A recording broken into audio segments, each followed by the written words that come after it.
Hello friends, welcome back. Maths की एक और नई क्लास में आपका स्वागत है। पिछली मैथ्स की क्लास में बेटा हम इंटीजर्स पे चर्चा कर रहे थे और मैंने आपको इंटीजर्स के एडिशन के बारे में बताया था। आज हम सब्सट्रैक्शन और मल्टीप्लिकेशन की कुछ आइडेंटिटीज में चर्चा करेंगे। तो चलिए आपका एक नई क्लास में स्वागत करते हुए आज मैं आपको बताता हूं कि इंटीजर्स की एडिशन की प्रॉपर्टीज के दौरान हमने आपको बहुत सारी चीजें बताई थी, जिनमें क्लॉजर प्रॉपर्टीज थी, कम्यूटेटिव प्रॉपर्टीज थी, एसोसिएटिव प्रॉपर्टीज थी।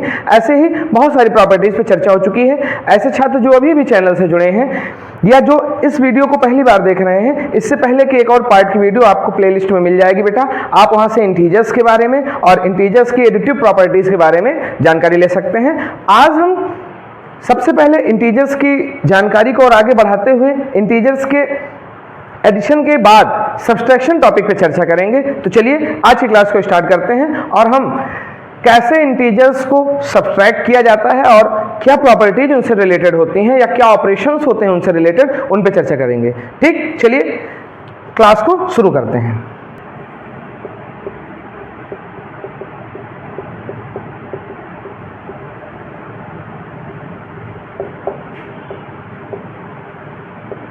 तो साथियों, हम सब्सट्रैक्शन पे चर्चा करने चल रहे हैं और सबसे पहले जो आपको इसमें प्रॉपर्टी देखने को मिलती है वो क्लॉजर प्रॉपर्टी मिलती है। आप एडिशन में इस प्रॉपर्टी के बारे में थोड़ा सा पढ़ चुके हो। सब्सट्रैक्शन में ये प्रॉपर्टी क्या बताती है? क्लॉजर प्रॉपर्टी पे चर्चा करने के दौरान मैं आपको बताना चाहता हूं क्लॉजर प्रॉपर्टी एक्चुअल में है क्या। ये बताती है कि जो डिफरेंस आएगा, डिफरेंस किसका आएगा? दो इंटीजर्स का, वो क्या होगा बेटा? वो हमेशा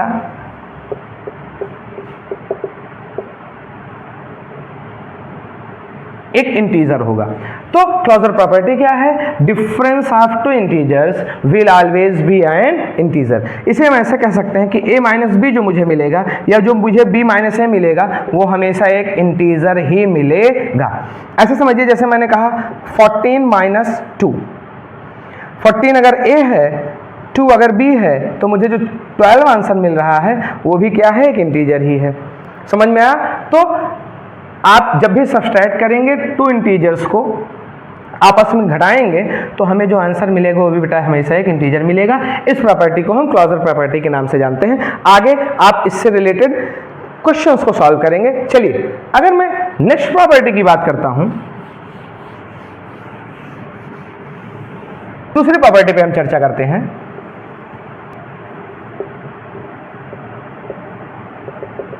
कम्यूटेटिव प्रॉपर्टी बेटा है। कम्यूटेटिव प्रॉपर्टी क्या है?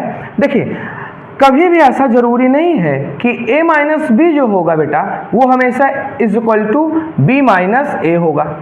ऐसे समझिए जैसे अगर मैंने मान लीजिए a की वैल्यू लिया 4 और मैंने b की वैल्यू लिया 2, तो प्रॉपर्टी के अकॉर्डिंग अगर मैं 4 माइनस 2 करता हूं तो जो इसका आंसर आएगा वो 2 माइनस 4 के बराबर आए, ऐसा पॉसिबल नहीं है। चलिए चेक कर लेते हैं। मैंने a को 4 माना है, मैंने b को 2 माना है, मैंने इस पे रखा है इस प्रॉपर्टी पे। तो देखिए 4 माइनस 2 जो मुझे आंसर मिलेगा बेटा वो पॉजिटिव का 2 मिलेगा, लेकिन अगर आप यहाँ पर 2 माइनस 4 करेंगे तो जो हमें आंसर मिलेगा बेटा वो नेगेटिव का 2 मिलेगा। देखिए क्या दोनों आंसर सेम है? नहीं है। तो यही है कम्यूटेटिव प्रॉपर्टी कि a minus B will not be equal to b minus ए।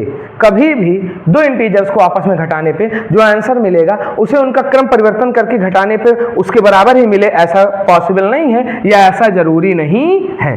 तो ये भी बहुत सिंपल सी प्रॉपर्टी है। प्रॉपर्टीज के बारे में आप थोड़ा सा जानते रहेंगे तो आपको कैलकुलेशन करने में आसानी होगी, इसी वजह से प्रॉपर्टीज आपको बताई जाती हैं। चलिए हम तीसरी प्रॉपर्टी की बात करते हैं जिसे हम एसोसिएटिव प्रॉपर्टी के नाम से जानते हैं।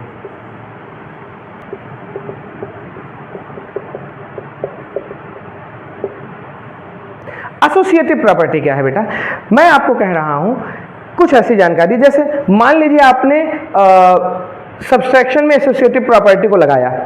एसोसिएटिव प्रॉपर्टी एक्चुअल में क्या है? अगर आपने एडिशन पढ़ा हो तो आपको पता होगा कि अगर हम किसी भी दो संख्या को ब्रैकेट में कर लें तो जो मेरा आंसर आता है वो इक्वल आता है। जैसे ऐसे समझिए, जैसे मैंने कहा 2 + 3 + 4, या मैंने 2 को बाहर रखा, मैंने कहा 3 + 4। देखिए 3 × 5 + 4 9 हो जाएगा। और यहाँ देखिए 4 3 7 और ये भी आंसर जो होगा 9 होगा। लेकिन ये प्रॉपर्टी जो है इस सब्सट्रैक्शन में लागू नहीं होती है। तो एसोसिएटिव प्रॉपर्टी को सब्सट्रैक्शन में लागू करने की कोशिश नहीं करेंगे, नहीं तो बेटा क्या होगा, आंसर इक्वल आए ऐसा कोई जरूरी नहीं है। ठीक, चलिए चेक करा के देखते हैं। मैंने ए को मान लिया 5, मैंने बी को मान लिया 6, मैंने सी को मान लिया 2। चलिए चेक कराते हैं। 5 माइनस 6 माइनस 2 ये इक्वल नहीं होना चाहिए 5 माइनस 6 माइनस 2 के। चलिए देखते हैं। सबसे पहले आपको पता है स्मॉल ब्रैकेट को सॉल्व करेंगे, 6 माइनस 2 4 आ जाएगा, 5 माइनस 4 मेरे पास यहाँ जो उत्तर आ रहा है बेटा वो पॉजिटिव को बना रहा है। इस पर चर्चा करके देख लेते हैं। 5 6 जाएगा -1 होगा और -2 जो मिलके होगा वो -3 हमको वैल्यू देगा। तो देखिए दोनों में डिफरेंस है। तो मैंने यही आपको बताया कि एसोसिएटिव प्रॉपर्टी सब्सट्रैक्शन में लागू नहीं होगी। ऐसा जरूरी नहीं है कि सब्सट्रैक्शन में एसोसिएटिव प्रॉपर्टी को आप यूज कर पाएं। ठीक, तो चलिए कुछ सवालों को हम देखते हैं जो इससे रिलेटेड हैं और कैसे उनको सॉल्व करेंगे इस पर चर्चा करते हैं।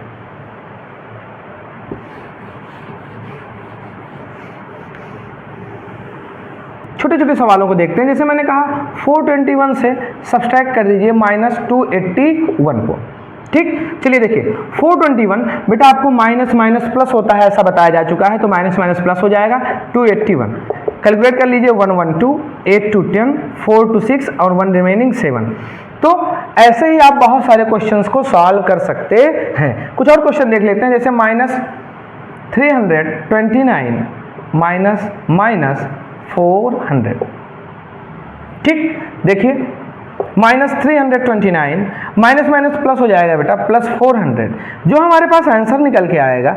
ठीक, देखिए एक चीज़ याद रखिएगा, कुछ ऐसे मैं बच्चों को समझाने के लिए बता देता हूँ। जैसे आप 329 रुपये उधार थे, ठीक, और आपने 400 रुपये उसको दे दिए, या आपने 329 रुपये का सामान खरीदा। जब तक आपने सामान दुकानदार से लिया है और उसे पैसे नहीं दिए हैं तब तक आप माइनस में ही हैं।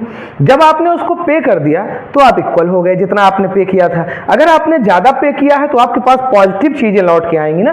ऐसे समझिए 329 रुपये आप सामान थे दुकान पे, आप दुकान पे गए सामान लेने और आपने 400 रुपये दिया, तो अब वो आपको क्या करेगा, अगर आपका जो उधार है वो कम है, जो आपने नगद पैसा दिया है वो ज़्यादा है, तो वैल्यू बेटा पॉजिटिव वाली आएगी।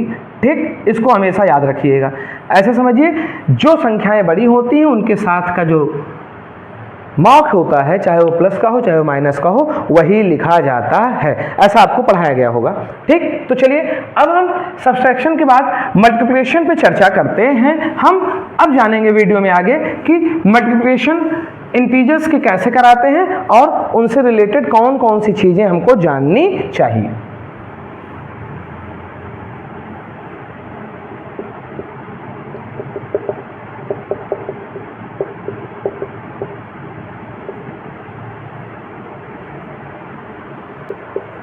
मल्टीप्लिकेशन में सेम वही हम क्लोजर प्रॉपर्टी से चर्चा करेंगे। क्या है ये प्रॉपर्टी, थोड़ा सा आपको समझाने का प्रयास करता हूं।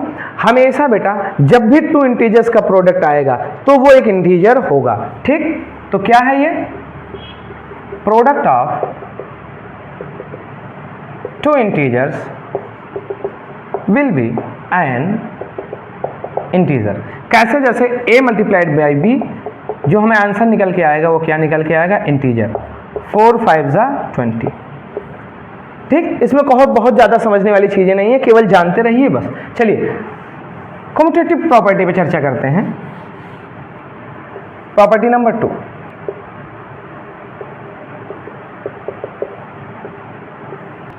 कम्यूटेटिव प्रॉपर्टी क्या है बेटा, मैंने आपको बताया कि a मल्टीप्लाइड बाई b ये इक्वल होगा b मल्टीप्लाइड बाई a के। जैसे पॉजिटिव वाले में आप a प्लस बी बराबर b प्लस a कर रहे थे, वैसे ही सेम वैसे मल्टीप्लिकेशन में कम्यूटेटिव प्रॉपर्टी है। कैसे, 2 3 जा जो होगा बेटा वो 3 2 जा भी होगा। देखिए 2 3 जा 6 3 2 जा 6, तो a multiplied by b will be equal to b multiplied by a। ये है हमारी कम्यूटेटिव प्रॉपर्टी। ठीक, चलिए तीसरी प्रॉपर्टी पे चर्चा करते हैं।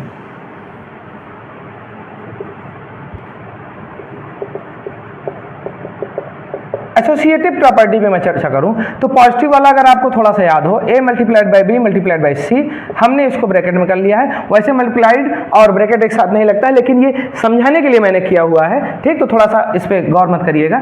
a multiplied by B multiplied by C का जो आंसर आएगा बेटा वो a multiplied by B multiplied by C का आएगा। चलिए देखते हैं। 5 3 2 5 3 2 3 2 जा 6 6 5 जा 30 5 3 जा 15 15 2 जा 30। देखिए, ठीक। तो एसोसिएटिव प्रॉपर्टी भी जो बेटा है वो क्या होती है, मल्टीप्लिकेशन में काम में आती है। चलिए नेक्स्ट प्रॉपर्टी पे हम चर्चा करते हैं। हम डिस्ट्रीब्यूटिव प्रॉपर्टी पे चर्चा करेंगे और उसमें भी हम एडिशन वाली पे भी चर्चा करेंगे और सब्सट्रैक्शन वाली पे भी चर्चा करेंगे। कुछ ऐसे समझिए, जैसे मैंने कहा a multiplied by B plus C, तो जो इसको हम आप आगे सॉल्व करेंगे तो एक a से b में गुणा होगा बेटा a मल्टीप्लाइड बाई बी और एक a से c में गुणा होगा, हमारे पास ये निकल के आएगा। चलिए चेक कराते हैं। 7 मल्टीप्लाइड बाई 3 प्लस 2, सॉल्व करते हैं। 7 multiplied by 3 plus 7 multiplied by 2,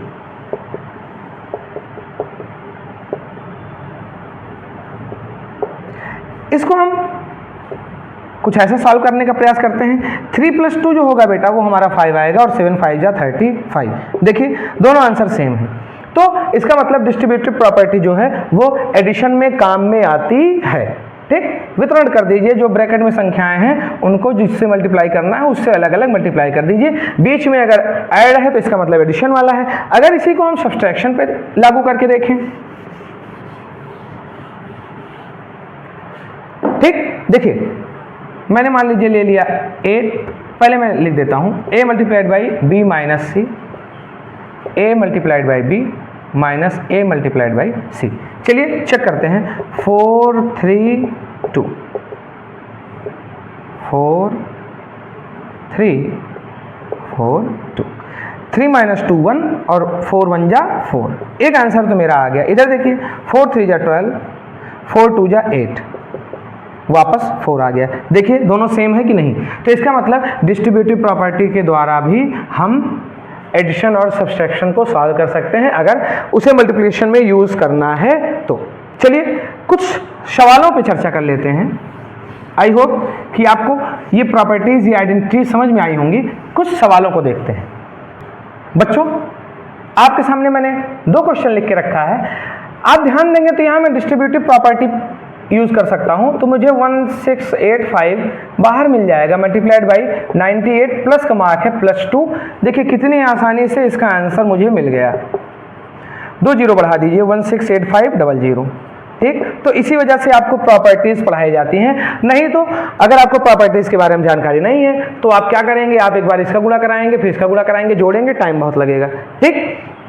इस पर ध्यान दीजिए। सेम वही मैं कर सकता हूं। 752 को मैंने कॉमन ले लिया, ठीक। -102 प्लस का 2, 752 मल्टीप्लाइड बाई माइनस का 100, सेम वही -75200।